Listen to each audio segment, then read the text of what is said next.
Okay, so in this video we'll cover some important points regarding measles disease. First of all, this is a disease that mostly affects children in 9 months to 3 years of age, and it is characterized with complex spots which are pathognomic for measles, and these are the grayish spots over the buccal mucosa opposite to the lower molars. So grayish white spots over buccal mucosa opposite to lower molars, it is called as complex spots, and these are specific for measles. Now other than this, there will be a maculopapular rash starting behind ears and then spread to face, then neck, then trunk, and then the limbs. So it's in a descending manner. The rash is in a descending manner, and there can also be fever which increases abruptly as the rash appears, and this disease is highly contagious. And the period of being contagious is 4 days before and plus 4 days after the appearance of rash. So this is the period of infectivity.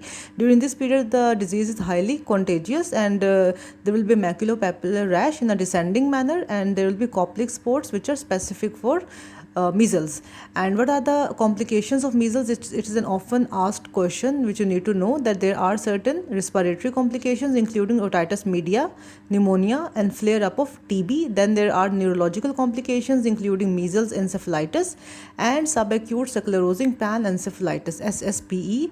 Then there can be diarrhea and malnutrition. Now how will you prevent a child from contracting measles? So these include vaccination, and measles vaccination, which is MR or MMR vaccine. This can be given to the child to protect him against measles.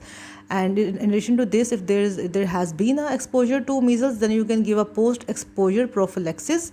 But if a child is less than 6 months of age, then there will be no prophylaxis in that case. So post-exposure prophylaxis is mostly given after 6 months of age.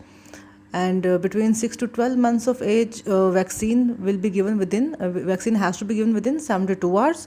And if the child is more than 12 months of age and he is unimmunized, then MMR will be given within 72 hours. And if the child is immunocompromised, then in addition to the vaccine, what you need to give is 0.5 ml per kg of immunoglobulins IM, irrespective of the immune status. So these were some of the important vaccination guidelines for measles.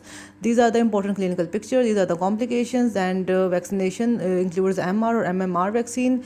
And post-exposure prophylaxis should not be given in a child less than 6 months of age. At 6 to 12 months of age, vaccine should be given within 72 hours.